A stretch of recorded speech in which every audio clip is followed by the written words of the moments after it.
Hello दोस्तों, स्वागत है आप सभी का आपके अपने ऑनलाइन चैनल माई अब गुरु में। मैं योगेश आपके लिए स्टैटिक जीके का पार्ट 4 लेके आया हूं। पार्ट 3 ऑलरेडी हो चुके हैं, जो कि आपके चैनल पे जाके आप प्लेलिस्ट बन चुकी है, आप देख सकते हैं। जिसमें कि जो UP triple S C PET exam के लिए जो हमारी स्टैटिक जीके की श्रृंखला थी, उसमें ये जो पार्ट 4 है, इसमें आपके संपूर्ण पाठ्यक्रम को कवर किया गया है। और जितना भी आपका पाठ्यक्रम है स्टैटिक जीके का, जो 10 नंबर का था, तो 10 में 10 नंबर के तहत आपकी तैयारी हो, इसीलिए जो अगली 3 वीडियो हैं स्टैटिक जीके की, वो भी ज़रूर देखें।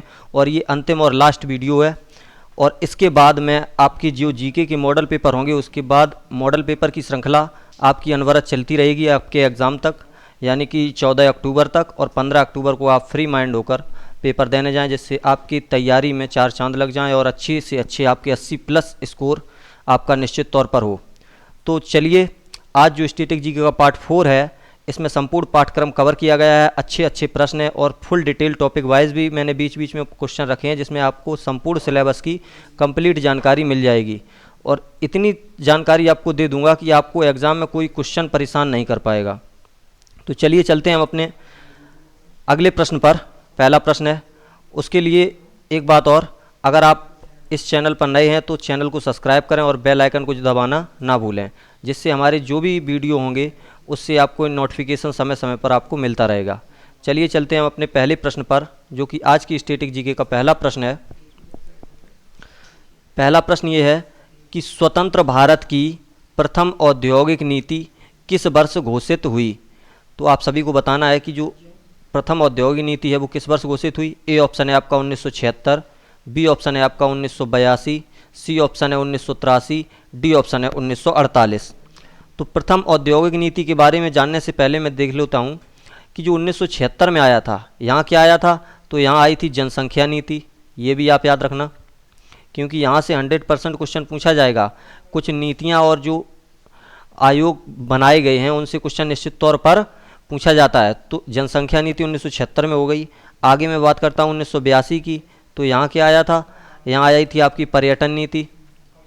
ये भी आप याद रखें, पर्यटन नीति। आगे मैं बात करता हूँ 1983 की। तो 83 में क्या आया था, तो 83 में आई थी स्वास्थ्य नीति। ये भी आप याद रखें।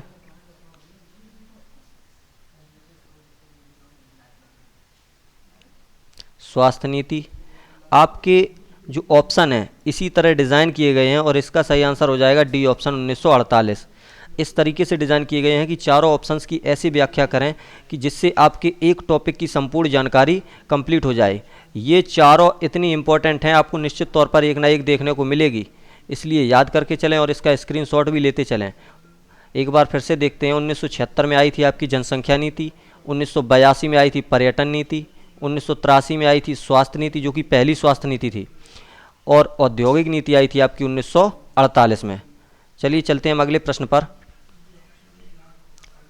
हमारा अगला प्रश्न है कि होगे नक्कल जलप्रपात किस नदी पर स्थित है। तो इस जलप्रपात की बात करें तो ये किस नदी पर है, बताइए आप सभी।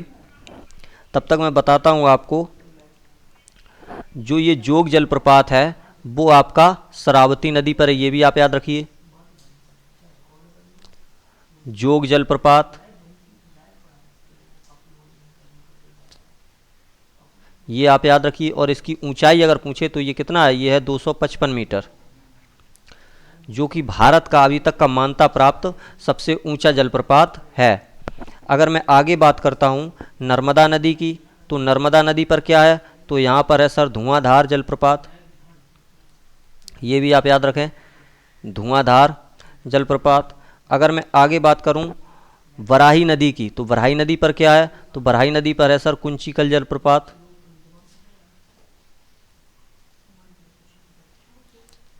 ये भी आप याद रखें, क्योंकि ये सबसे इम्पोर्टेंट है, कुंचिकल जलप्रपात।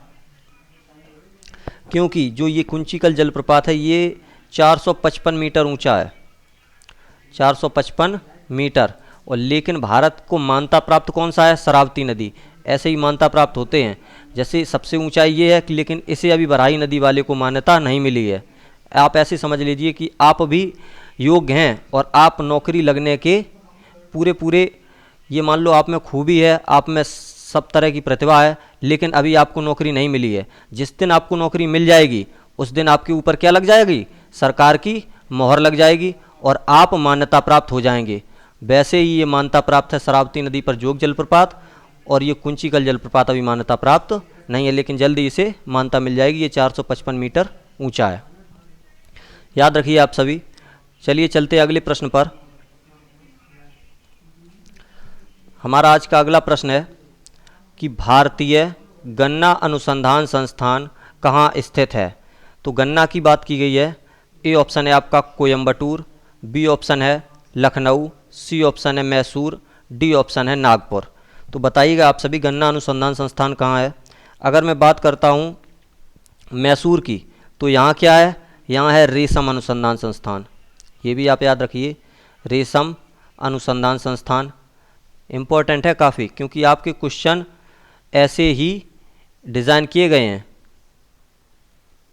सभी, जिससे आपको कंप्लीट जानकारी होती चले।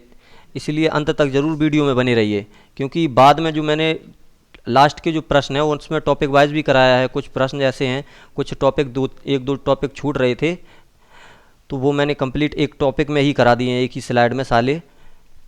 तो आगे बात करते हैं। आगे हमारा क्या है, आगे है नागपुर। नागपुर में क्या है सर, तो नागपुर में आपका कपास अनुसंधान संस्थान, कपास अनुसंधान संस्थान, ये भी याद रखिए। अगर मैं बात करता हूँ कोयम्बटूर की, तो कोयम्बटूर में क्या है, यहाँ है गन्ना प्रजनन संस्थान। ये भी आपको याद रखना है, क्योंकि यहाँ से लड़का हमेशा कंफ्यूज होता है और आप भी कंफ्यूज हो सकते हैं, क्योंकि भारतीय गन्ना अनुसंधान संस्थान पूछा है, तो अनुसंधान संस्थान कहाँ हो जाएगा, लखनऊ में। और अगर बात करें गन्ना अनुसंधान की जगह अगर प्रजनन होता तो होता आपका कोयम्बटूर में। ये मोस्ट इंपॉर्टेंट क्वेश्चन है, याद करके चलिए और इसका स्क्रीनशॉट भी लीजिए, क्योंकि ऐसे ही क्वेश्चन आपके एग्जाम में आने वाले हैं। आपको क्वेश्चन कुछ ज़्यादा कठिन भी नहीं होंगे, और लेकिन आपको कन्फ्यूज़न वाले क्वेश्चन ज़रूर मिलेंगे। तो इसलिए अगर आपने स्टैटिक जीके की 3 और पार्ट हो चुके हैं, वो अगर पार्ट नहीं देखे हैं तो ज़रूर प्लेलिस्ट बन चुकी है चैनल पर, आप ज़रूर उन 3 पार्ट को देखिए, क्योंकि उसमें भी ऐसे ही क्वेश्चन कराए गए हैं और जो कि आपके एग्ज़ाम से सीधे रिलेटेड हैं और सीधे आपके एग्ज़ाम में पूछे जाएंगे। और आज की वीडियो तो मोस्ट इम्पॉर्टेंट है, क्योंकि इसमें संपूर्ण पाठ्यक्रम कवर किया गया है। और आपका आज के बाद स्टैटिक जीके की क्लास नहीं होगी। अब मैं एक क्लास और लूँगा आपकी, वो होगी आपकी करंट अफेयर की। जो करंट अफेयर की क्लास में 2 से 3 दिन में लूँगा, उसका आपको नोटिफिकेशन मिल जाएगा, जिसमें संपूर्ण करंट अफेयर आपका समाहित होगा। जितना भी आपके एग्ज़ाम से रिलेटेड इम्पोर्टेंट करंट अफेयर है, जो 3-4 महीने का सबसे इम्पोर्टेंट होगा, पिछले 3-4 महीने का, तो उसमें मैं सारा करंट अफेयर जो कि जितना भी आपका इम्पोर्टेंट है वो सभी करंट अफेयर में करा दूंगा। और उसके बाद जो आपकी अनवरत चली आ रही है जीके की प्रैक्टिस, वो आप ज़रूर रोज़ रात 8 बजे करते रहें, क्योंकि आपका जो 50 नंबर का जीके का पोर्शन है उसमें 40 से 45 नंबर अगर आपको लाने हैं तो वो वीडियो ज़रूर देखें, क्योंकि उसमें 50 नंबर की तैयारी कराता हूँ, उसके साथ चारों ऑप्शंस की व्याख्या कराता हूँ, और उसी के साथ ये जो 4 पार्ट स्टैटिक जीके के हुए हैं उसी में ये ऐड कर दो, तो आपकी 40 से 45 नंबर की अच्छी खासी तैयारी हो जाएगी।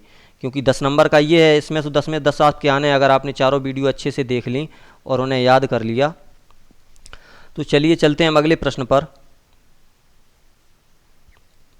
हमारा अगला प्रश्न है कि भारत का सबसे लंबा राष्ट्रीय राजमार्ग है।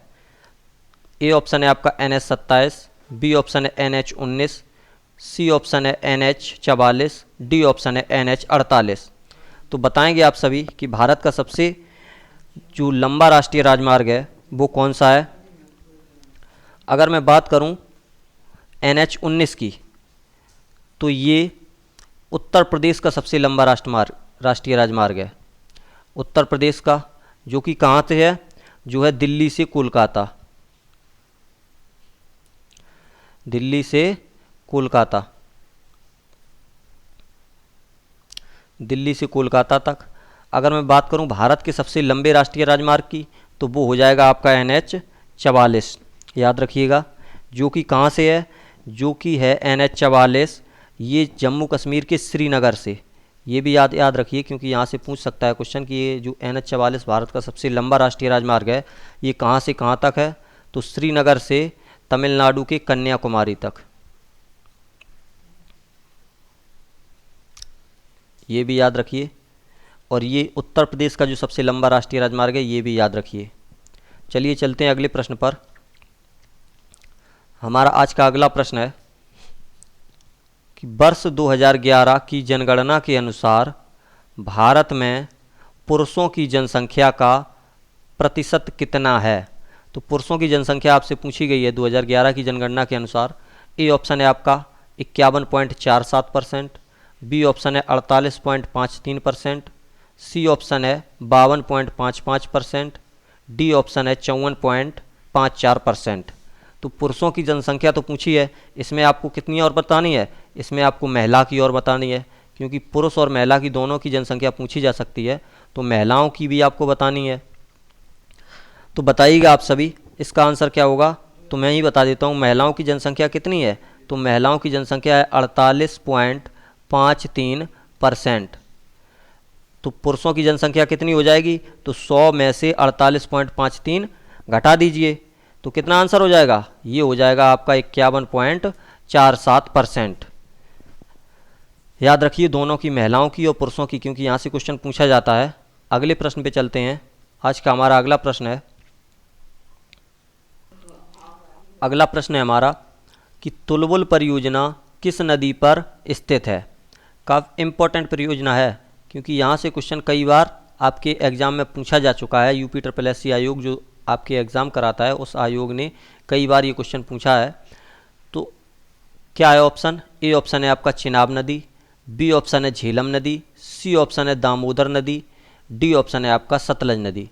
तो तुलबुल परियोजना किस नदी पर है, चिनाब नदी पर आपको याद रखनी है। कौन कौन सी परियोजना है बताइए। एक तो है दुलहस्ती परियोजना, जो मैं कई बार बता चुका हूँ, याद रखिए दुलहस्ती। और दूसरी कौन है, दूसरी बताइए। एक है बगलिहार, ये भी इम्पोर्टेंट है, क्योंकि चिनाब नदी की भी पूछी जा चुकी हैं कई बार। एक कौन सी है,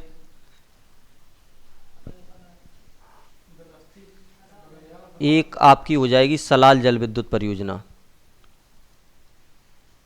सलाल जल विद्युत परियोजना। ये जो तीन हैं, ये जो चिनाब नदी पर हैं, ये मोस्ट इम्पोर्टेंट हैं, क्योंकि ये कई बार पूछी जा चुकी हैं, और ये तुलबुल भी पूछी जा चुकी है। अगर मैं बात करूं आगे, जो सतलज नदी है, इस पर कौन सी परियोजना है, तो इस पर परियोजना है सर नाथपा झाकरी परियोजना, ये भी इम्पोर्टेंट है, याद रखिए नाथपा झाकरी परियोजना। और आगे मैं बात करूं दामोदर नदी की, तो दामोदर नदी पर क्या है, तो दामोदर नदी पर है पंचेत बांध, ये इम्पोर्टेंट है।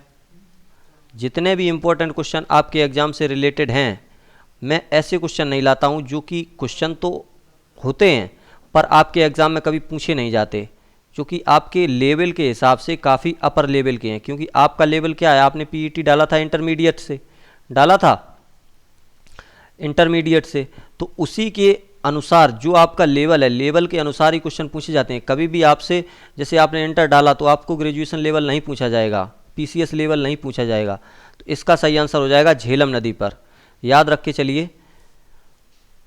आगे चलते हैं अगले प्रश्न पर।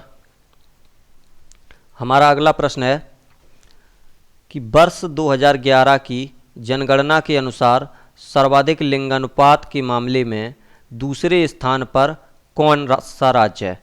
तो आपको लिंगानुपात के बारे में पूछा गया है कि लिंगानुपात के बारे में दूसरे स्थान पर कौन है, तो आपको पहले स्थान पर भी बताना है सर्वाधिक लिंगानुपात किस राज्य का है, और दूसरा भी बताना है। ए ऑप्शन है आपका केरल, बी ऑप्शन है उत्तर प्रदेश, सी ऑप्शन है पश्चिम बंगाल, डी ऑप्शन है बिहार। तो इसका आंसर सही से बताइए, इसका क्या होगा। तो मैं अगर पहले की बात करूं तो पहला हो जाएगा आपका बिहार, और दूसरे की बात करूं तो दूसरे स्थान पर कौन सा राज्य है, तो दूसरे स्थान पर हो जाएगा आपका पश्चिम बंगाल।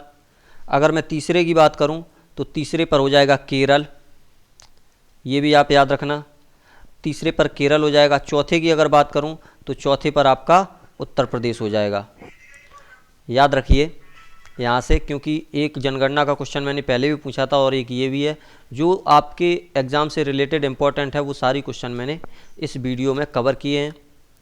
चलिए अगले प्रश्न पे चलते हैं। हमारा आज का अगला प्रश्न है कि निम्न में से कौन सा सही सुमेलित नहीं है। तो सही सुमेलित नहीं है बताना है। ये तो आपके राष्ट्रीय उद्यान हो गए और ये राज्य हो गया उनसे रिलेटेड। तो इसमें सही सुमेलित नहीं है ये पूछा है। ये इंपॉर्टेंट है, यहाँ पे मार्क ज़रूर कीजिए अंडरलाइन कि हमसे क्या पूछा है और क्या नहीं पूछा है। अगर मैं बात करता हूँ भगवान महावीर उद्यान, तो ये गोवा में है, बिल्कुल सही है सर। अगर बात करूँ रणथंभौर राष्ट्रीय उद्यान की, ये राजस्थान में है, बिल्कुल सही है। अगर मैं बात करूँ पलामू या बेतला अभ्यारण्य की, तो ये कहाँ है, झारखंड में। क्या ये सही है, बताइए। बिल्कुल सही है, ये झारखंड में है। अगला है हमारा नल सरोवर पक्षी अभ्यारण्य, उत्तराखंड में। क्या ये नल सरोवर उत्तराखंड में है, जी नहीं। ये कहाँ पर है नल सरोवर, तो ये हो जाएगा आपका गुजरात में। याद रखिए, उत्तराखंड की बात करें तो उत्तराखंड में क्या है, एक है आपका राजाजी नेशनल पार्क, राजाजी याद रखिए, और एक है आपका कार्बेट या ऐसे जिम कार्बेट नेशनल पार्क भी कहते हैं।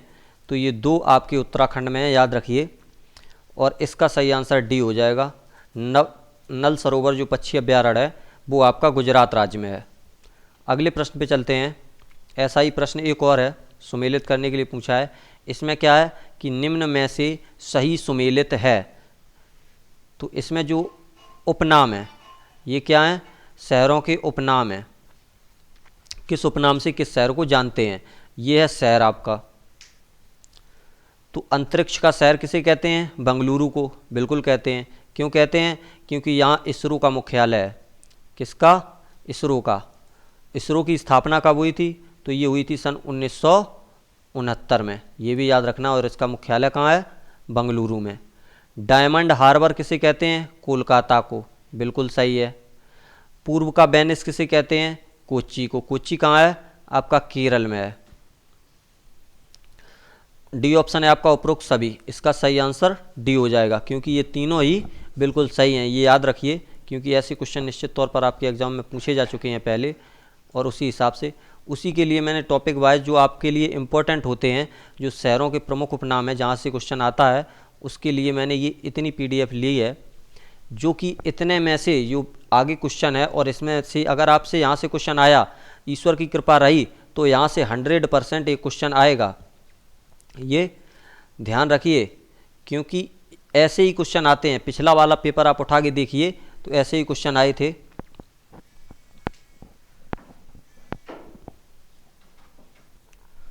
तो यहाँ से आपको याद रखना है कि प्रमुख शहरों के उपनाम क्या हैं।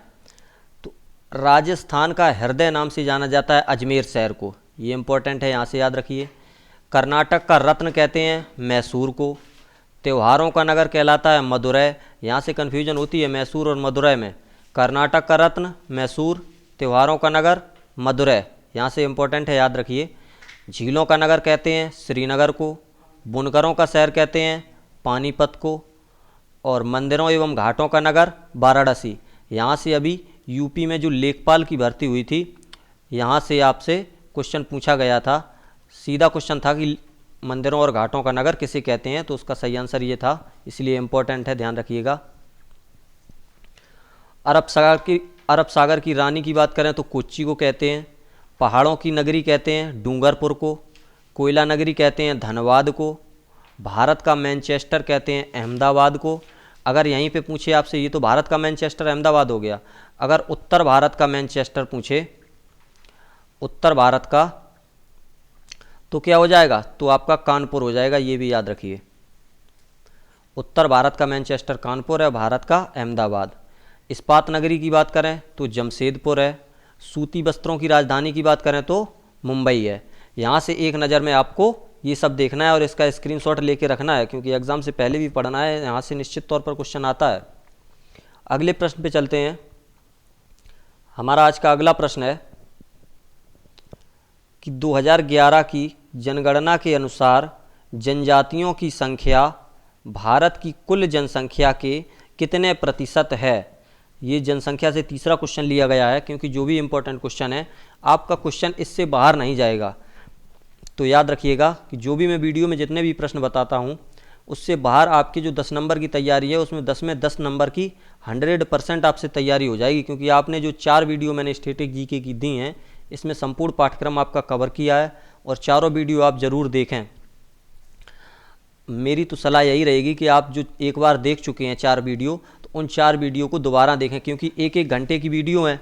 अगर एक एक घंटे की वीडियो 4 घंटे में आप देख लेंगे तो जिससे आपको एक बात है कि अगर हम कोई वीडियो एक बार देखते हैं तो एक बार में हमें याद नहीं होता, क्योंकि हमारा माइंड है और माइंड जो है वो इतनी जल्दी काम नहीं करता, क्योंकि इंसान का माइंड है, कंप्यूटर तो है नहीं कि एक बार मैंने फीड कर दिया हाँ वही बना रहेगा आजीवन। तो एक बार दोबारा ज़रूर देखें, क्योंकि कुछ क्वेश्चन ऐसे होते हैं वो हमारे माइंड में नहीं होते, हमें लगता है कि हमारे माइंड में है और वही एग्ज़ाम में जाके कन्फ्यूजन होती है। तो एक बार ज़रूर देखिए, क्योंकि अगर आपको 10 में 10 स्कोर करना है तो आपको ज़रूर देखनी है वीडियो। चलिए इसकी बात करते हैं कि भारत की जो कुल जनसंख्या है उसमें जनजातियों की जनसंख्या कितने परसेंट है। तो ए ऑप्शन है आपका 8.6%, बी है 7.8%, सी है 5.4% और डी है आपका 9.8%। तो इसका सही आंसर क्या होगा बताइए आप सभी। तो इसका सही आंसर हो जाएगा ए ऑप्शन 8.6%। जो भारत की कुल जनसंख्या है, कुल जनसंख्या भारत की कितनी है, वो है आपकी 121 करोड़। इस 121 करोड़ में 8.6% क्या है भारत में, जनजातियां हैं। चलिए चलते हैं अगले प्रश्न पर। हमारा आज का अगला प्रश्न है, एशिया का सबसे बड़ा द्वीप है। एशिया का सबसे बड़ा द्वीप पूछा है। ए ऑप्शन है आपका न्यू गिनी द्वीप, बी ऑप्शन है बोर्नियो द्वीप, सी ऑप्शन है होन्शु द्वीप, डी ऑप्शन है आपका सुमात्रा द्वीप। अगर मैं बात करता हूँ भारत विश्व के सबसे बड़े द्वीप की, तो विश्व का सबसे बड़ा द्वीप कौन सा हो जाएगा, तो ये हो जाएगा आपका ग्रीनलैंड द्वीप। ये भी आपको याद रखना है, अगर विश्व की पूछे तो ग्रीनलैंड हो जाएगा। और इस ग्रीनलैंड पर किस देश का अधिकार है, तो ये है आपका डेनमार्क का। डेनमार्क का। अगर डेनमार्क की राजधानी की बात करें तो डेनमार्क की राजधानी कहाँ है, तो ये है कोपेनहेगन। ये भी आप याद रखिए, कोपेनहेगन याद रखिए। अगर मैं बात करूं एशिया की सबसे बड़े द्वीप की, तो वो हो जाएगा आपका बोर्नियो द्वीप। एशिया का सबसे बड़ा द्वीप है और ये विश्व का तीसरे नंबर का द्वीप है।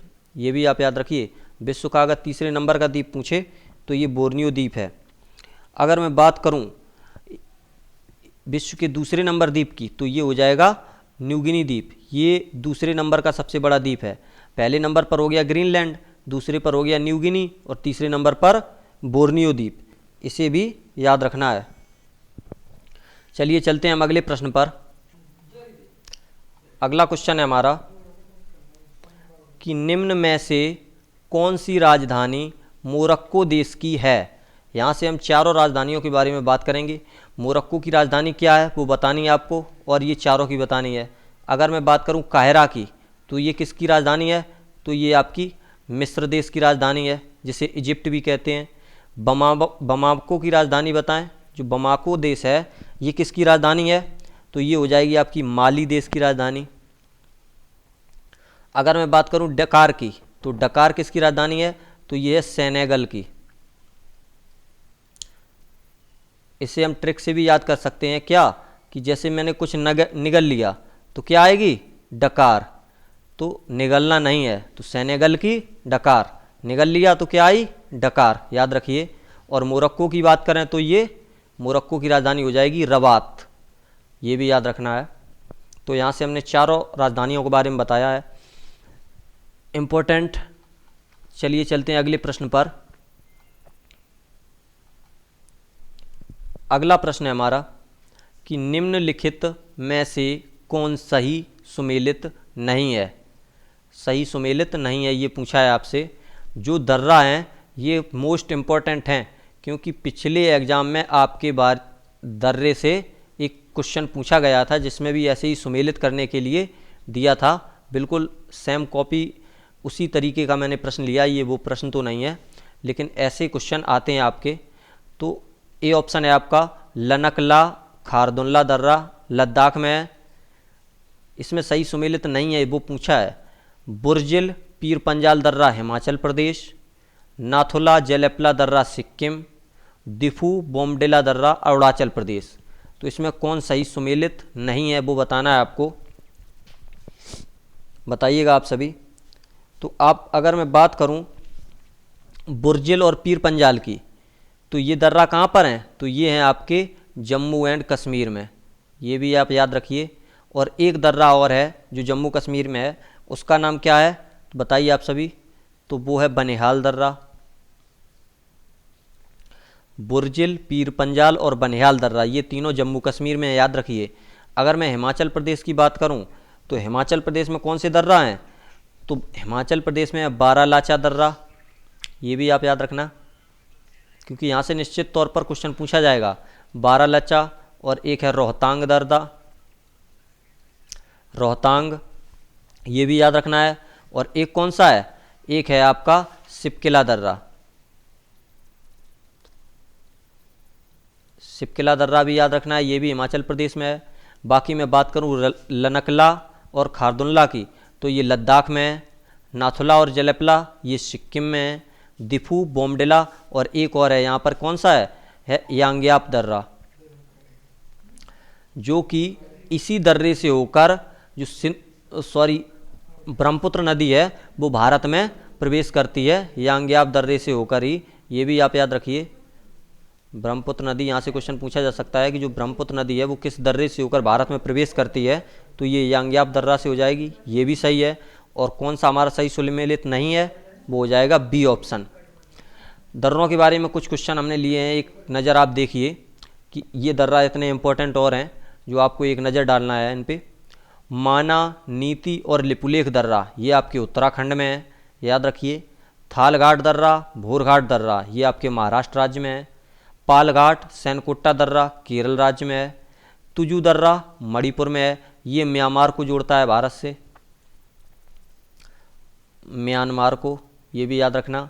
कराकोरम और जोजिला दर्रा, ये आपके लद्दाख में है, ये एक नज़र में आपको याद रखना है। यहाँ से इतने, कोई भी अगर दर्रा से क्वेश्चन आया तो यहाँ से 100% इन्हीं से आएगा, ये आप लिख कर ले लीजिए क्योंकि ये मेरी गारंटी है, अगर ना आए तो नाम बदल देना। आगे चलते हैं अगले प्रश्न पर। अगला प्रश्न है हमारा कि कपास की खेती के लिए सर्वाधिक उपयुक्त मिट्टी है, तो कपास की खेती के लिए सर्वाधिक उपयुक्त मिट्टी कौन सी होती है। ए ऑप्शन है आपका जलोढ़ मिट्टी, बी ऑप्शन है लेटराइट मिट्टी, सी ऑप्शन है काली मिट्टी, डी ऑप्शन है आपका लाल मिट्टी।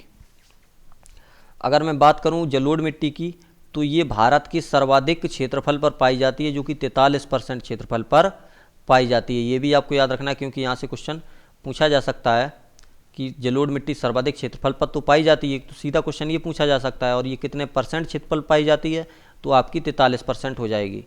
लेटराइट मिट्टी क्या है, ये ईंट के समान कठोर मृदा होती है, ये भी आप याद रखना, ईंट के समान कठोर, और ये जहाँ पर बारिश ज़्यादा होती है उस क्षेत्र में पाई जाती है, ये भी आपको याद रखना है। जैसे बारिश मासेनराम में सबसे ज़्यादा होती है, मेघालय में, या पहाड़ों पर बारिश ज़्यादा होती है, तो ये उस क्षेत्र में पाई जाती है। और इस पर कौन सी फसलें उगाई जाती हैं, तो इस पर बागानी फसलें उगाई जाती हैं, ये भी आप याद रखना। जैसे चाय है, कॉफ़ी है, ऐसी बागानी फसलें उगाई जाती हैं। अगर कपास की बात करें तो कपास सर्वाधिक होता है काली मिट्टी में, सी ऑप्शन। काली मिट्टी को काली कपासी के नाम से भी जानते हैं, तो आप याद रखिए काली मिट्टी को कपास की खेती सर्वाधिक होती है। और इस जलोढ़ मिट्टी की 2 मिट्टियाँ और इसका भाग हैं, एक है खादर मिट्टी, खादर, और एक है बांगर मिट्टी, बांगर। जो ये खादर है ये नई जलोढ़ है, और ये जो बांगर है ये पुरानी। यहाँ से भी क्वेश्चन बनता है, तो याद रखिए इतना शॉर्ट में, क्योंकि यहाँ से इससे ज़्यादा बाहर नहीं जाएगा। अगले प्रश्न पे चलते हैं। आज का हमारा अगला प्रश्न है कि ऐश्वर्य व भाग्यम खनिज तेल क्षेत्र किस राज्य में स्थित हैं। यहाँ पे किस होगा, किस राज्य में स्थित हैं, तो ये बताना है आपको, क्योंकि अभी जो पिछली बोरिंग असिस्टेंट का पेपर हुआ था उसमें ये पूछा गया था, इसलिए मोस्ट इम्पॉर्टेंट है। सीधा क्वेश्चन ऐसा ही पूछा गया था कि ऐश्वर्य और भाग्यम खनिज तेल किस राज्य में स्थित हैं, तो अभी ये रिलेटेड भी रहा है न्यू करंट में, तो इसलिए यहाँ से क्वेश्चन बन सकता है, याद रखिए। ए ऑप्शन है आपका महाराष्ट्र, बी ऑप्शन है गुजरात, सी ऑप्शन है राजस्थान, डी ऑप्शन है असम। तो इसका सही आंसर क्या होगा? अगर मैं बात करूं असम की, तो असम में क्या है? असम में है आपका डिगबोई, याद रखिए। एक और है असम में, वो है आपका नाहरकटिया, ये भी आपको याद रखना है, नाहरकटिया। ये जो खनिज तेल क्षेत्र हैं ये आपके असम में है। आगे मैं बात करूं अगर महाराष्ट्र की, तो महाराष्ट्र में क्या है? महाराष्ट्र में है आपका बॉम्बे हाई, जो कि भारत का सबसे ज़्यादा जो खनिज तेल होता है वो बॉम्बे हाई से ही निकाला जाता है, ये महाराष्ट्र में है। गुजरात की अगर बात करें, तो गुजरात में आप सभी बताइए क्या है? तो गुजरात में है आपका जामनगर, ये भी आप याद रखिए। और ऐश्वर्य व भाग्यम की बात करें तो ये हैं आपके राजस्थान में, याद रखिए। अगले प्रश्न पे चलते हैं। हमारा आज का अगला प्रश्न है कि बादाम पहाड़ लौह अयस्क क्षेत्र किस राज्य में स्थित है? ए ऑप्शन है आपका उड़ीसा, बी ऑप्शन है छत्तीसगढ़, सी ऑप्शन है कर्नाटक, डी ऑप्शन है झारखंड। तो इसका सही आंसर क्या होगा? अगर मैं बात करूं झारखंड की, तो झारखंड में क्या है बताइएगा आप सभी। सबसे पहले मैं बात करता हूं छत्तीसगढ़ की, तो छत्तीसगढ़ में क्या है? ये है आपका डल्ली राजहरा, ये भी याद रखिए क्योंकि ये पिछले आपके पीईटी एग्जाम में पूछा गया था कि डल्ली राजहरा जो लोह अयस्क क्षेत्र है वो किस राज्य में स्थित है, इसलिए ये इम्पोर्टेंट है। और इसी से रिलेटेड मैं और ये क्वेश्चन लेके आया हूँ। कर्नाटक में आप बताएंगे क्या है? तो कर्नाटक में क्या है? तो कर्नाटक में आपका बाबा बुदान पर्वत, ये भी आप याद रखना, बाबा बुदान पर्वत। ये कर्नाटक में लौह अयस्क क्षेत्र हैं। जितने भी लौह अयस्क क्षेत्र हैं वो मैं बता रहा हूँ आपको। अगर मैं बात करूँ आगे झारखंड की, तो झारखंड में क्या है? तो ये इसमें है नौवा मंडी, ये भी आपको याद रखना है, नौवा मंडी, ये आपका झारखंड में है। आगे मैं बात करूं जो बादाम पहाड़ है ये है आपका उड़ीसा राज्य में। तो यहाँ से जितने भी इम्पोर्टेंट होते हैं, डल्ली राजहरा पिछली बार आपके पीईटी एग्जाम में पूछा गया था, अब की बार बादाम पहाड़ पूछा जा सकता है जो उड़ीसा में है। कर्नाटक में बाबा बुदान पर्वत है, झारखंड में नौवा मंडी है। अगर मैं बात करूं छत्तीसगढ़ की, तो छत्तीसगढ़ में एक और है डल्ली राजहरा के अलावा, तो वो है बेलाडीला, बेलाडीला, ये भी इम्पोर्टेंट है इसलिए याद रखिए बेलाडीला। चलिए चलते हैं हम अगले प्रश्न पर। आज का हमारा अगला प्रश्न है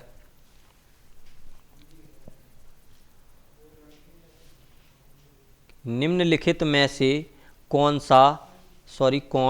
राजा राम मोहन राय से संबंधित नहीं है? ए ऑप्शन है आपका ब्रह्म समाज, बी ऑप्शन है आत्मीय सभा, सी ऑप्शन है तत्वबोधिनी सभा, डी ऑप्शन है वेदांत कॉलेज। तो इनमें पूछा गया है जो राजा राम मोहन राय ने जो समाज या सभा समिति बनाई थी उनमें इनमें से कौन सी राजा राम मोहन राय से संबंधित नहीं है? तो इसका सही आंसर क्या होगा? ब्रह्म समाज 1828 बनाया था, ये भी याद रखना है। ब्रह्म समाज की स्थापना किसने की थी? राजा राम मोहन राय ने। आत्मीय सभा 1815, ये भी आत्मीय सभा की भी स्थापना की थी। वेदांत कॉलेज 1825, इसकी भी स्थापना की थी राजा राम मोहन राय ने। और जो तत्वबोधिनी सभा है इसकी स्थापना किसने की थी? इसकी स्थापना की थी देवेंद्र नाथ टैगोर ने, ये याद रखिए, देवेंद्र नाथ टैगोर। तो सी ऑप्शन आपका सही हो जाएगा क्योंकि इसकी स्थापना देवेंद्र नाथ टैगोर ने की थी और जो राजा राम मोहन राय ने नहीं की थी। और राजा राम मोहन राय से रिलेटेड ये तीनों आपको याद रखनी है। कुछ महत्वपूर्ण जो सभा समितियां समाज हैं जो कि समाज को सुधारने के लिए कुछ आंदोलन चलाए गए, वो सभी मैंने इम्पोर्टेंट लिए हैं। तो आपको एक नज़र में ये सब देखने हैं क्योंकि यहाँ से क्वेश्चन आ सकता है। तो रामकृष्ण मिशन की स्थापना किसने की? स्वामी विवेकानंद ने। और ये कहाँ पे की? इसका मुख्यालय भी इम्पोर्टेंट है, ये की है बेल्लूर मठ में, बेल्लूर मठ में। और ये कहाँ है? ये है आपका पश्चिम बंगाल में, याद रखिए। और इसकी स्थापना कब की थी? इसकी स्थापना की थी 1897 में, याद रखिए। आर्य समाज की स्थापना किसने की? तो वो की दयानंद सरस्वती ने। कब की? 1875 में, ये भी याद रखना है आपको। अगर सत्य शोधक समाज की स्थापना की बात करें तो ये की ज्योतिबा फुले ने। प्रार्थना समाज की बात करें तो एम.जी. रनाडे व आत्माराम पांडुरंग, यहाँ से याद रखिए। युवा बंगाल आंदोलन की बात करें तो Henry Vivian Derozio, most important सवाल है ये। युवा बंगाल आंदोलन हेनरी विवियन डेरोजियो। अगर थियोसोफिकल सोसाइटी की बात करें तो कर्नल ओलकॉट ने की। तो इसका मुख्यालय कहाँ है? इसका मुख्यालय है चेन्नई के अडुयार में, ये इम्पोर्टेंट है। चेन्नई के अडुयार एक जगह है, वहाँ पर है। यहाँ से दोनों ऑप्शन आपको मिल सकते हैं, या चेन्नई मिलेगा या अडुयार मिलेगा। दोनों एक साथ एक ही क्वेश्चन में नहीं मिलेंगे, या तो ये मिलेगा या तो ये मिलेगा। अगर मैं बात करूं अगले की कि हिंदू महासभा, तो मदन मोहन मालवीय ने हिंदू महासभा की स्थापना की थी। विश्व भारती की अगर बात करें तो ये की थी रविंद्रनाथ टैगोर ने। और सर्वेंट ऑफ इंडिया सोसाइटी की अगर बात करें तो गोपाल कृष्ण गोखले, ये इम्पोर्टेंट है। जो गोखले जी थे, ये महात्मा गांधी के राजनीतिक गुरु थे, ये याद रखना है। महात्मा गांधी के राजनीतिक गुरु, ये याद रखना है। तो ये सारे मैंने जो समाज और सोसाइटी कराई हैं, अगर इनसे क्वेश्चन आया तो 100% इससे क्वेश्चन पूछा जाएगा, इसलिए याद रखिए, क्योंकि इससे बाहर कुछ नहीं जाएगा। जितना मैं करा दूंगा उससे बाहर कुछ नहीं जाएगा। तो ध्यान से पढ़िए और इसका एक स्क्रीनशॉट भी लेके रखिए, जो कि रिवाइज करने के काम आएगा आपके। चलिए चलते हैं हम अगले प्रश्न पर। आज का हमारा अगला प्रश्न है कि गांधी जी और डॉक्टर अंबेडकर के बीच पूना समझौता किस तारीख को हुआ था? तो गांधी जी और अंबेडकर के बीच जो पूना समझौता हुआ था, ये क्यों हुआ था? तो ये हुआ था जो सांप्रदायिक पंचायत था उसकी वजह से, ये याद रखिए। क्योंकि सांप्रदायिक पंचायत में किसकी बात की गई थी? तो ये की गई थी पृथक निर्वाचन की, जो कि दलितों के लिए पृथक निर्वाचन की बात करता था, जो कि महात्मा गांधी जी को अच्छा नहीं लगा। क्योंकि अगर पृथक निर्वाचन हो जाता तो जैसे हम आज पाकिस्तान से लड़ रहे हैं, वैसे ही हम आज दलितों से भी लड़ रहे होते। वो भी अपने अलग पृथक निर्वाचन की तो बात कर ही रहे थे, फिर पृथक देश की बात करते। तो ये इम्पोर्टेंट है, इसलिए महात्मा गांधी जी द्वारा अंबेडकर के साथ कहाँ पर? यरवर्दा जेल में, महाराष्ट्र की यरवर्दा जेल में ये समझौता हुआ था। ये भी इम्पोर्टेंट है। तो ये किस तारीख को हुआ था वो बताना है आप सभी को। तो ये हुआ था कब? ये हुआ था 24 सितंबर 1932 को। ये इम्पोर्टेंट है, याद रखना। अगर मैं बात करूं इस सांप्रदायिक पंचायत की, तो ये आया था 16 अगस्त 1932 को, ये सांप्रदायिक पंचायत आया था, ये याद रखिए। चलिए चलते हैं हम अगले प्रश्न पर। हमारा अगला प्रश्न है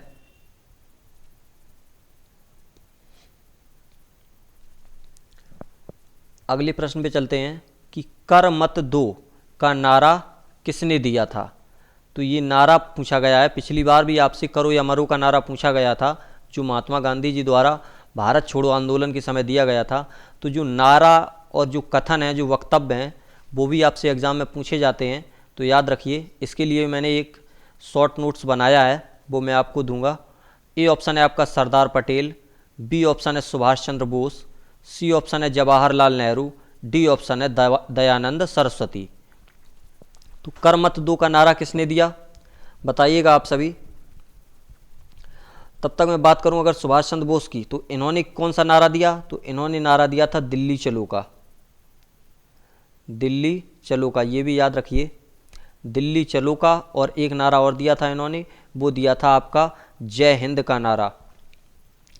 तो सुभाष चंद्र बोस जी से दो नारे याद रखने हैं, एक दिल्ली चलो का, एक जय हिंद का। जवाहरलाल नेहरू की अगर बात करें तो नेहरू जी ने कौन सा नारा दिया था? तो इन्होंने दिया था पूर्ण स्वराज का नारा, ये भी आपको याद रखना है। और एक नारा और दिया था इन्होंने, वो क्या दिया था? आराम हराम है। ये भी नारा जवाहरलाल नेहरू जी ने दिया था, आराम हराम है, ये भी याद रखिए। अगर मैं दयानंद सरस्वती की बात करूं तो इन्होंने क्या किया था? इन्होंने आर्य समाज की स्थापना की थी और इन्होंने एक नारा दिया था, वो नारा था इनका वेदों की ओर लौटो। क्योंकि ये वेदों पर विश्वास करते थे, तो वेदों की ओर लौटो का नारा दिया था। ये इंपॉर्टेंट है, यहाँ से याद रखिए। अगर मैं कर मत दो की बात करूं तो ये दिया था आपका सरदार पटेल ने। ये ऑप्शन आपका सही है। चलिए चलते हैं अगले प्रश्न पर। अगले प्रश्न पे चलते हैं।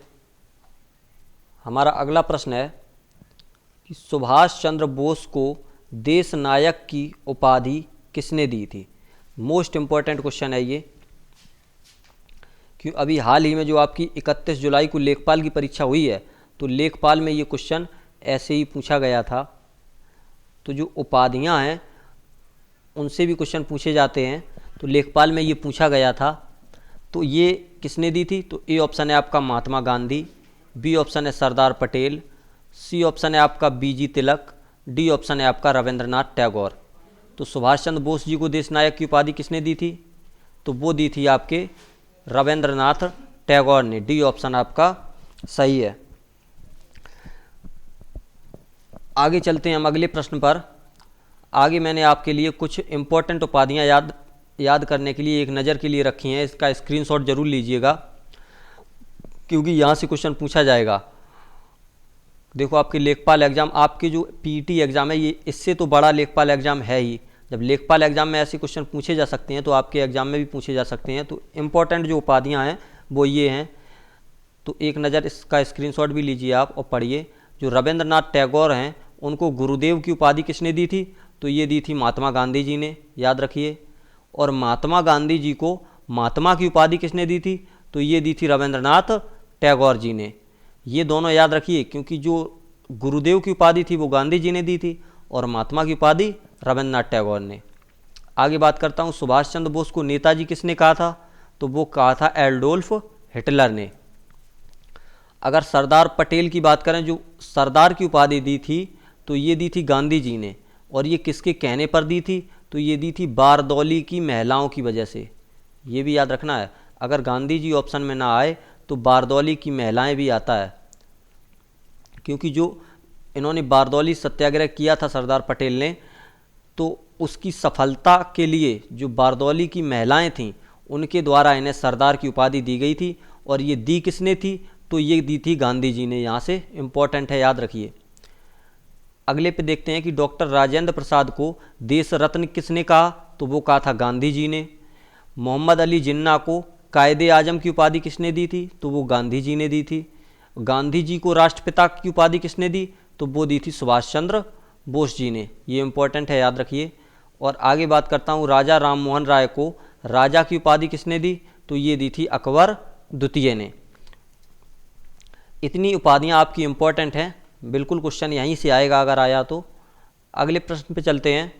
अगला प्रश्न है हमारा, निम्न में से कौन पर्यावरण का जैविक घटक है, तो जैविक घटक बताना है। ए ऑप्शन है आपका पर्वत, बी ऑप्शन है वायु, सी ऑप्शन है पेड़, डी ऑप्शन है जल।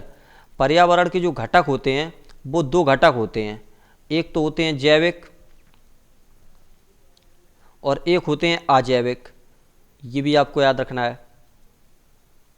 जैविक कौन होते हैं, जैविक जो होते हैं वो होते हैं सजीव, ये भी याद रखना है। और जो अजैविक होते हैं वो होते हैं निर्जीव। सजीव का मतलब ये है कि जो श्वसन करते हैं, जो भोजन बनाते हैं या जो भोजन करते हैं, उन्हें कहते हैं सजीव। और जो श्वसन नहीं करते, मतलब सांस नहीं लेते, जिन्हें भोजन की कोई आवश्यकता नहीं होती है, वो हैं क्या, निर्जीव। तो इसमें पर्वत श्वसन करता है, बिल्कुल नहीं करता, तो ये आपका जैविक घटक नहीं है। इसमें क्या पूछा है, जैविक घटक कौन सा है, तो पर्वत तो है नहीं, तो ये हमारा आंसर नहीं होगा। वायु, क्या हवा को श्वसन की आवश्यकता होती है, बिल्कुल नहीं। पेड़ को श्वसन की आवश्यकता होती है, बिल्कुल होती है सर। पेड़ हमारे भोजन भी बनाते हैं और भोजन की इन्हें आवश्यकता भी होती है और ये श्वसन भी करते हैं। जल को नहीं होती, तो इसका सही आंसर क्या हो जाएगा, सी ऑप्शन, याद रखिए। चलिए चलते हैं अगले प्रश्न पर। अगला प्रश्न है हमारा कि निम्नलिखित में से कौन से वेद के तीसरे मंडल में प्रसिद्ध गायत्री मंत्र का उल्लेख है। यहाँ से आपको याद रखना है कि जो वेद है उसके तीसरे मंडल में किसका उल्लेख है, गायत्री मंत्र का। और गायत्री मंत्र किसे समर्पित है, तो ये है भगवान सूर्य को और सावित्री को। ये दोनों याद रखना है कि अगर आपसे यहाँ से भी क्वेश्चन पूछा जा सकता है कि गायत्री मंत्र किसे समर्पित है या किसके लिए गाया गया, तो सूर्य के लिए गाया है, सावित्री से सूर्य या सावित्री को समर्पित है। और इसकी रचना किसने की, तो इसकी रचना की मुनि विश्वामित्र ने। ये भी इंपॉर्टेंट है, याद रखना। ए ऑप्शन है आपका सामवेद, बी ऑप्शन है यजुर्वेद, सी ऑप्शन है ऋग्वेद, डी ऑप्शन है आपका अथर्ववेद। तो इसका सही आंसर हो जाएगा आपका ऋग्वेद। जो गायत्री मंत्र है वो ऋग्वेद में उल्लिखित है। ऋग्वेद में अगर बात करें तो 10 मंडल हैं, ये भी आपको याद रखना है। और 10 मंडल के अलावा इसमें 1028 सूक्ति भी हैं, ये भी याद रखना है। चलिए चलते हैं अगले प्रश्न पर। अगले प्रश्न में चलते हैं। हमारा अगला प्रश्न है, निम्न में से सही सुमेलित है। सही सुमेलित क्या है? ए ऑप्शन है आपका हाथी गुम्फा अभिलेख, जो कि खारवेल से संबंधित है। बिल्कुल सही है, जो हाथी गुम्फा अभिलेख है वो खारवेल से संबंधित है। और खारवेल कौन था? ये कलिंग नरेश थे। जो कलिंग भारत का एक क्षेत्र था, कलिंग, उसके राजा थे खारवेल। तो कलिंग नरेश ने हाथी गुम्फा अभिलेख लिखाया था। जूनागढ़ अभिलेख की बात करें, इसे गिरनार अभिलेख भी कहते हैं, तो ये रुद्रदामन से संबंधित है। बिल्कुल सही है। अगर बात करता हूँ मैं ऐहोल अभिलेख की, तो ऐहोल अभिलेख पुलकेशन द्वितीय से संबंधित है। और इस ऐहोल अभिलेख में ही हर्षवर्धन और पुलकेशन के बीच एक युद्ध हुआ था। हर्ष और पुलकेशन के बीच जो युद्ध हुआ था, जिसमें हर्ष की पराजय हुई थी, हर्ष पराजित हुआ था, ये भी इम्पोर्टेंट है। और इस हर्ष की पराजय और हर्ष के युद्ध को ही ऐहोल अभिलेख में लिखा गया है, जो कि पुलकेशन द्वितीय ने लिखवाया था। और पुलकेशन द्वितीय यहाँ से विजयी हुआ था।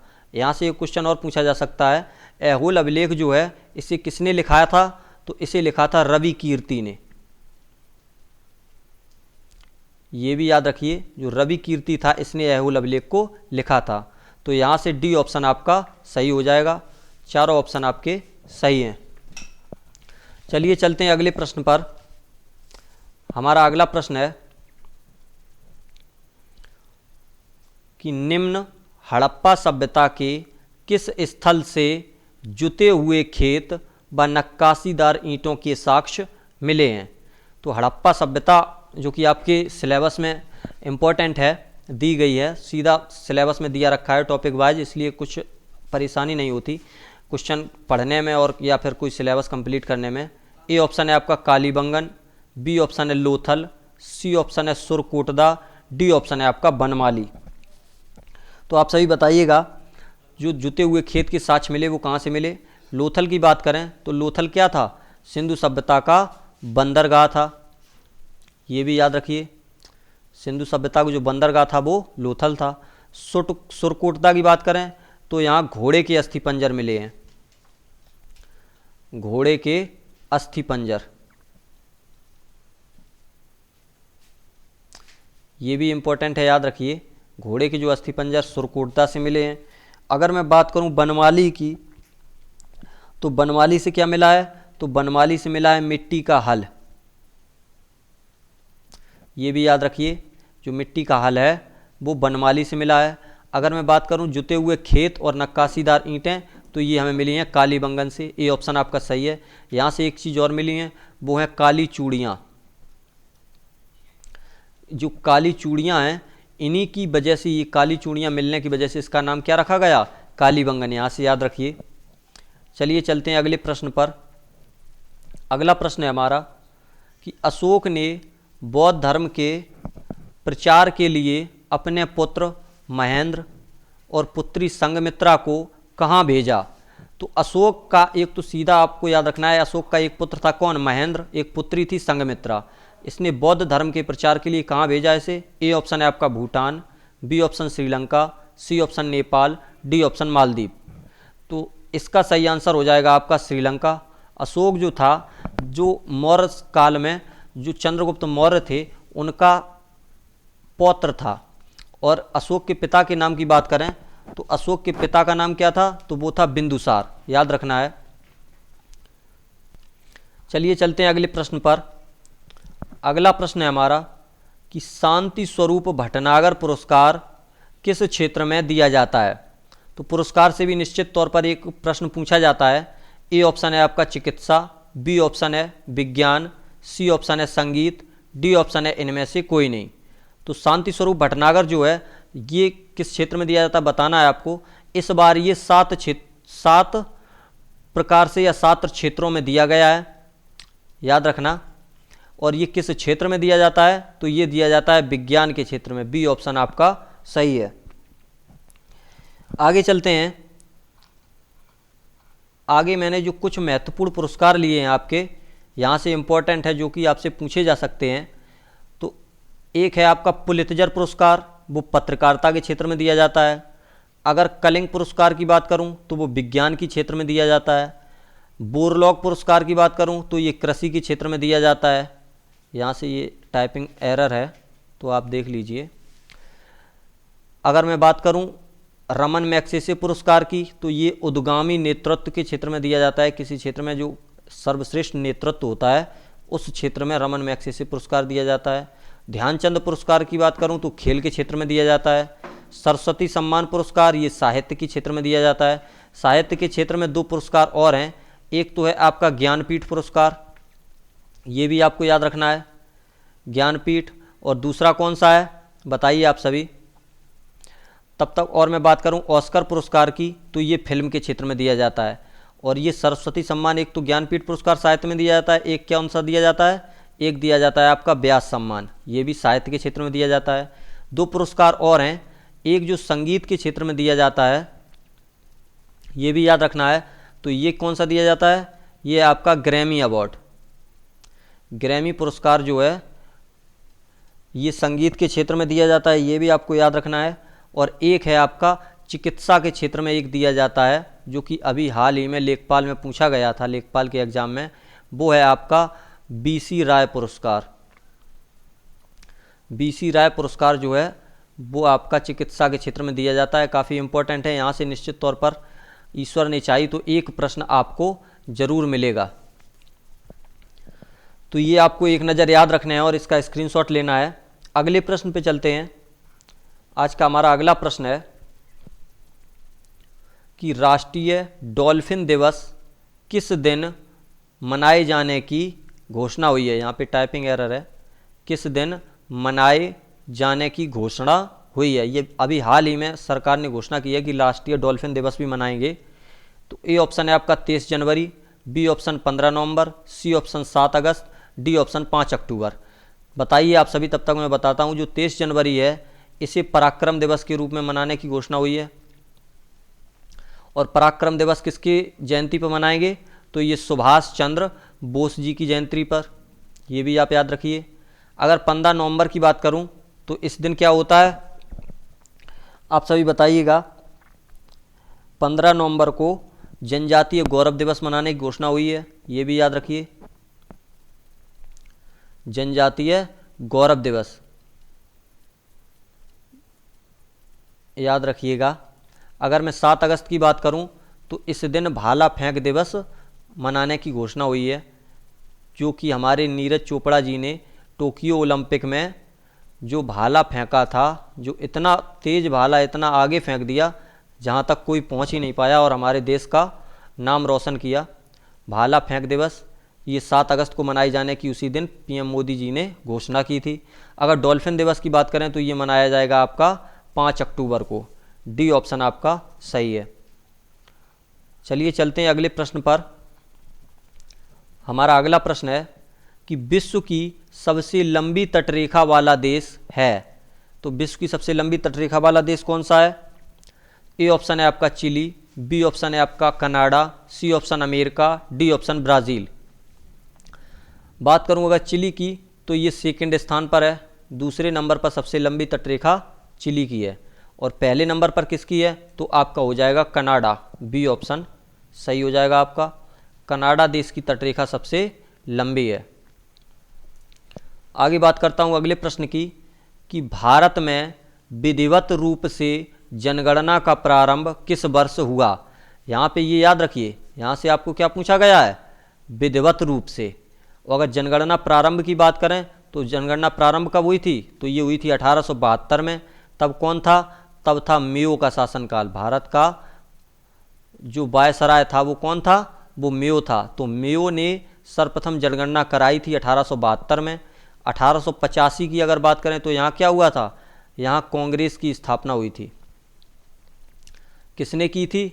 एक अंग्रेज रिटायर आईएएस ऑफिसर थे, ए.ओ. ह्यूम, याद रखना आपको, ए.ओ. ह्यूम ने कांग्रेस की स्थापना की थी। और जो 1881 है, यहाँ पे आपकी विधिवत जनगणना शुरू हुई थी। ये इस समय कौन सा वायसराय था? तो ये थे रिपन। और विधिवत का मतलब ये है कि प्रत्येक 10 वर्ष बाद भारत में जनगणना होगी, जो कि अभी 2011 की जनगणना थी। ये कौन से नंबर की जनगणना थी? ये आपको सभी को कमेंट बॉक्स में ज़रूर बताना है, क्योंकि मैं बता चुका हूँ एक बार। चलिए चलते हैं अगले प्रश्न पर। हमारा अगला प्रश्न है कि भारत की प्रथम वन नीति लागू की गई थी। तो भारत की प्रथम वन नीति कब आई थी? इसका सही आंसर बताइए आप सभी। ए ऑप्शन है आपका 1952, बी ऑप्शन है 1948, सी ऑप्शन 1955, डी ऑप्शन 1962। इसका सही आंसर क्या होगा? आप सभी बताइए। अगर मैं बात करूं 1948 की, तो यहाँ क्या आया था? यहाँ आया था अधिक अन्न उपजाऊ कार्यक्रम। ये भी याद रखना, अधिक अन्न उपजाऊ कार्यक्रम। अगर मैं भारत की प्रथम वन नीति की बात करूं तो ये आई थी 1952 में, याद रखिएगा।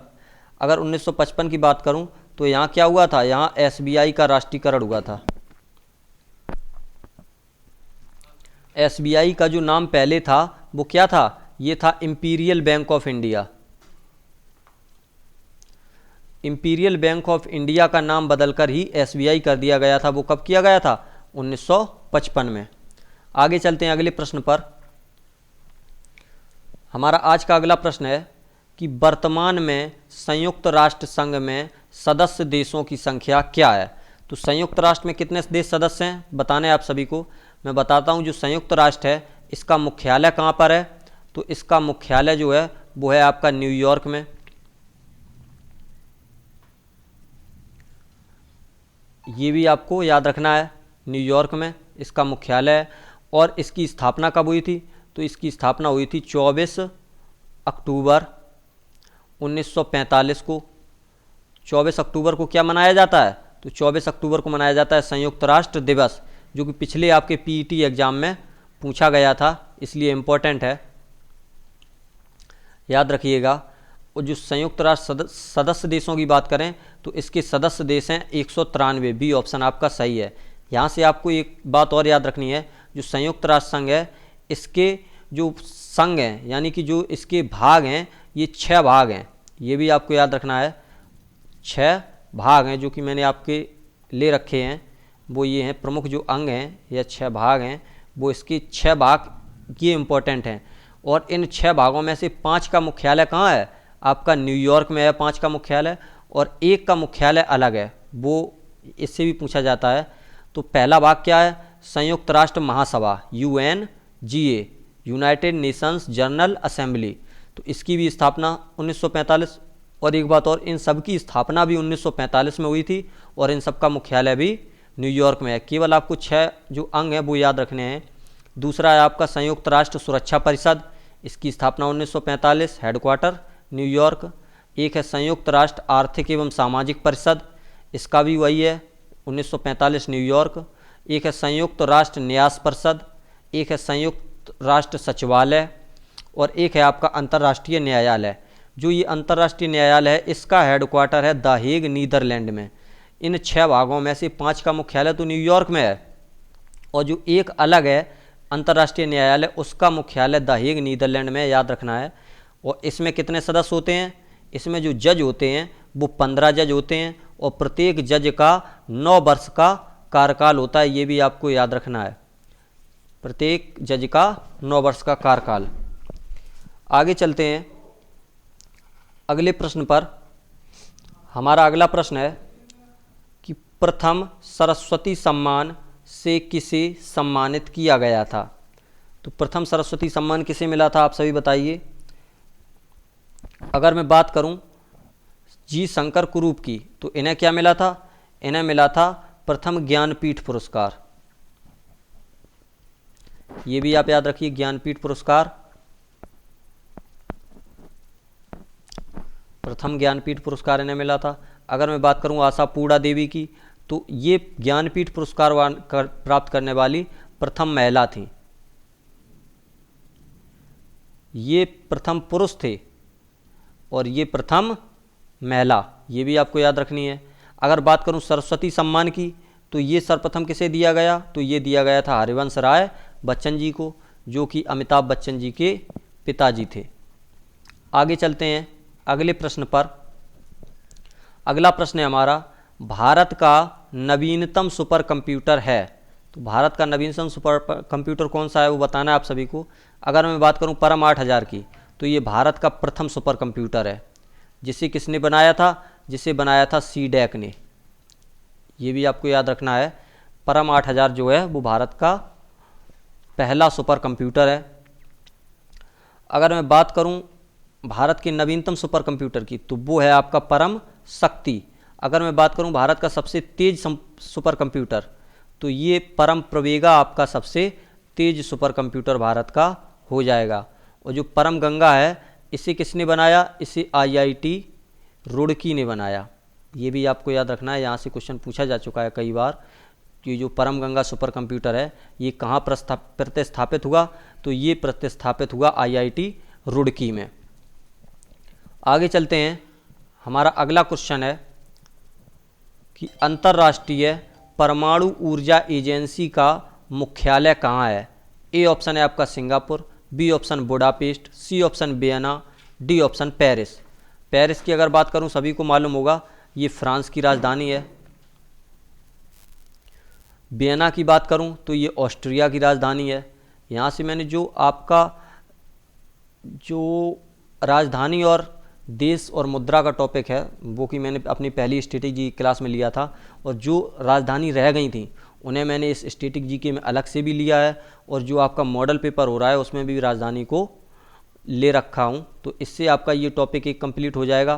तो ऑस्ट्रिया की राजधानी वियना है। बुडापेस्ट बात करूँ तो ये हंगरी की राजधानी है, ये भी आपको याद रखना है।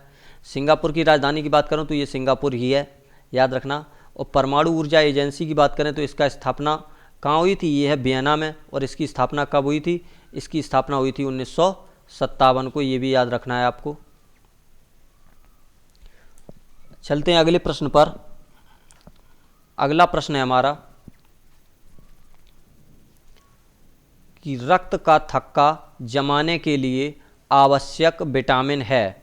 तो जो रक्त के थक्का जमाने के लिए आवश्यक विटामिन है वो कौन सी है, तो वो हो जाएगी आपकी विटामिन के। डी ऑप्शन आपका सही है। विटामिन के लिए मैंने कुछ आपके लिए एक शॉर्ट नोट्स तैयार कर रखा है।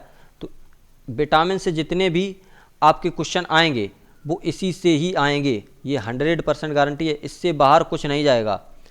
ये याद रखिए कि विटामिन के जितने भी क्वेश्चन आएंगे वो इसी से आएंगे। याद रखिए, मैं बार बार कहता हूँ, क्योंकि आप मेरी वीडियो ज़रूर देखिए, वो भी अंत तक, क्योंकि जितने भी क्वेश्चन आपको अगर 45 नंबर की तैयारी करनी है, 45 या 40 नंबर की, तो वो आपकी यहीं से होगी, जो कि 4 स्टैटिक जीके की क्लास ली हैं। और जो मॉडल पेपर की सीरीज़ चल रही है वो भी आप लोग डेली देखा करिए और पूरा देखा करिए, क्योंकि आपको अच्छे अच्छे प्रश्न देखने को मिलते हैं जो भी सीधे एग्ज़ाम से रिलेटेड होते हैं। विटामिन की बात करूं तो इसकी खोज किसने की थी, तो विटामिन की खोज की थी लूनिन ने, ये याद रखना। और जो विटामिन नाम है, जो विटामिन का नामकरण किसने किया था, वो किया था कैसिमर फंक ने। और इन्होंने कब किया था, तो वो किया था 1911 ईस्वी में। यहाँ लोगों को काफ़ी कन्फ्यूज़न होती है, मैंने बहुत सी किताबों में देखा है, वहाँ सीधा दे रखा है कि विटामिन की खोज किसने की, तो कैसिमर फंक ने। अगर ऑप्शन में लूनिन ना हो तो आप कैसिमर फंक लगाएंगे, अगर ऑप्शन में दोनों हैं लूनिन और कैसिमर फंक, तो अगर खोज पूछा है तो आपको क्या लगाना है, लूनिन। याद रखना, क्योंकि यहाँ पे कन्फ्यूजन होती है हर बच्चे को। और विटामिन के बारे में 2 चीज़ें और याद रखनी है कि एक होता है विटामिन जल में घुलनशील विटामिन, एक होता है वसा में घुलनशील विटामिन। तो जल में जो घुलनशील विटामिन होते हैं वे बी और सी होते हैं, और वसा में घुलनशील विटामिन होते हैं ए, डी, ई, के। यहाँ से एक सिंपल सी ट्रिक भी है, इसे डैका भी कह सकते हैं आप, डैका। डैका से ये तात्पर्य हो जाएगा जो डी हो गई, ई हो गई, के हो गई और ए हो गई, तो ये जल में घुलनशील वसा में घुलनशील विटामिन क्या है, डैका या ADEK, और जल में घुलनशील BC। तो आगे चलते हैं, विटामिन ए, एक नज़र आपको देखना है विटामिन ए का रासायनिक नाम क्या है, वो है रेटिनॉल। यहाँ से क्वेश्चन आएगा, अगर आपसे पूछा जाएगा तो वो रासायनिक नाम या इससे कौन सा रोग होता है वही पूछा जाएगा। स्रोत आपसे नहीं पूछे जाते हैं, वो मैंने इसलिए आपकी नॉलेज के लिए रख दिए कि स्रोत क्या है, किससे हमें विटामिन ए मिल सकता है। तो या तो आपसे पूछा जाएगा रासायनिक नाम, और या पूछा जाएगा आपकी कमी से कौन सा रोग होता है। तो विटामिन ए की कमी से कौन सा रोग होता है, एक तो होता है रतौंधी, एक होता है जीरोप्थेल्मिया। और इसके स्रोत क्या हैं, तो स्रोत हैं गाजर, आम, पपीता और दूध। विटामिन बी की बात करें तो थायमीन होता है इसका रासायनिक नाम, और इसकी कमी से कौन सा रोग होता है, वो बेरी रोग होता है। बेरी रोग में क्या होता है, तो इसमें शरीर में दर्द होता है और कमजोरी होती है, याद रखिए। आगे बात करें विटामिन सी की, इसका हो गया रासायनिक नाम एस्कॉर्बिक एसिड। इसकी कमी से क्या होता है, स्कर्वी। स्कर्वी में क्या होता है, इसमें मसूड़ों में सूजन आ जाती है, ये याद रखना। जो मसूड़ों में सूजन या खून बहता है, मसूड़ों से जैसे हम ब्रश करते हैं या उससे खून बहना ब्रश करते समय, तो ये स्कर्वी रोग की पहचान होती है। तो आप ज़रूर डॉक्टर से संपर्क करें। इसके जो स्रोत होते हैं वो होते हैं खट्टे व रसीले फल। आगे चलते हैं अगली स्लाइड पर विटामिन की। तो इसमें क्या है, इसमें है विटामिन डी। विटामिन डी का रासायनिक नाम क्या है, कैल्सीफेरॉल। और इसकी कमी से क्या होता है, रिकेट्स रोग होता है जो कि बच्चों में होता है। इसमें क्या होता है, इसमें हड्डियाँ टेढ़ी मेढ़ी हो जाती हैं, हड्डियाँ टेढ़ी हो जाती हैं। और ऑस्टोमलेशिया किस में होता है, ये वयस्कों में रोग होता है विटामिन डी की कमी से। विटामिन डी के अगर स्रोत की बात करें तो दूध और सूर्य का प्रकाश। इसे जो विटामिन डी है, इसे सूर्य का प्रकाश सबसे इम्पोर्टेंट है, इसीलिए इसे सनलाइट विटामिन भी कहते हैं। विटामिन ई की अगर बात करें तो इसका रासायनिक नाम है टैकोफेरॉल, याद रखना है। और इसकी कमी से क्या होता है, इसकी कमी से नपुंसकता होती है और त्वचा पर झुर्रियाँ होती हैं। और जो विटामिन ई है इसे ब्यूटी विटामिन भी कहते हैं, ये भी आप याद रखना, इसे ब्यूटी विटामिन भी कहते हैं, याद रखना। क्योंकि ये हमारी स्किन को स्वस्थ रखता है और जिससे हमारी त्वचा पर, जैसे विटामिन ई की अगर हमारे शरीर में कमी है तो त्वचा पर झुर्रियाँ आएंगी, अगर विटामिन ई की कमी नहीं है तो त्वचा पर अच्छा सा निखार आता है और चमकीला चेहरा बना रहता है। और इसके अगर स्रोत की बात करें विटामिन ई के, तो अंकुरित अनाज, बादाम और नारियल तेल। विटामिन के का जो रासायनिक नाम है वो है आपका फिलोक्विनोन। और विटामिन के की कमी से कौन सा रोग होता है, तो वो होता है रक्त का थक्का नहीं जमता है। और विटामिन के की जो स्रोत हैं वो हैं हरी पत्तेदार सब्जियां, जैसे पालक, मेथी, टमाटर और जो भी हरी पत्तेदार सब्जियां हैं। तो ये था आज का हमारा सेशन। कैसा लगा आप सभी को कमेंट करके ज़रूर बताइएगा। उम्मीद करता हूँ अच्छा लगा होगा, क्योंकि यहाँ से आपके संपूर्ण पाठ्यक्रम से रिलेटेड कुछ क्वेश्चन जो आपके दिए गए थे, तो आपके संपूर्ण सिलेबस जो भी स्टैटिक जीके का पार्ट था वो मैंने आपका कंप्लीट कराया, जो कि मैं 5 वीडियो में लेने वाला था, तो वो मैंने 4 वीडियो में ही कंप्लीट करा दिया है। क्योंकि जिससे जो भी कुछ इंपॉर्टेंट टॉपिक बचते थे तो वो मैंने एक स्लाइड में एक नज़र में सारे ले लिए, जिससे कि हमारा संपूर्ण सिलेबस कंप्लीट हो गया। आगे से हमारी जो मॉडल पेपर की क्लास चलेगी वो कल से अपने टाइम पर रात 8 बजे निश्चित चलेगी, तो आप सभी ज़रूर जुड़ें। जो मॉडल पेपर की श्रृंखला है 8 बजे रात को, उससे जुड़ें। उम्मीद है आपको अच्छा लगे होगा। आप सभी का धन्यवाद जो आप सभी अंत तक जुड़े रहे और अपनी तैयारी के लिए अच्छे तरीके से मेहनत करें, क्योंकि ये मेहनत आपकी कुछ ही दिनों की है और आपको साल भर, जो कि 1 साल का ये वैलिड होता है, तो जिससे भी आपकी आगे वाली जो भर्तियां आएंगी उसमें आप अप्लाई कर सकें, क्योंकि आपका जो स्कोर कार्ड है वही हर एग्ज़ाम में मांगा जा रहा है। तो चलते हैं, आज के लिए इतना ही। आप सभी का धन्यवाद। मिलते हैं कल मॉडल पेपर के साथ। जय हिंद, नमस्कार।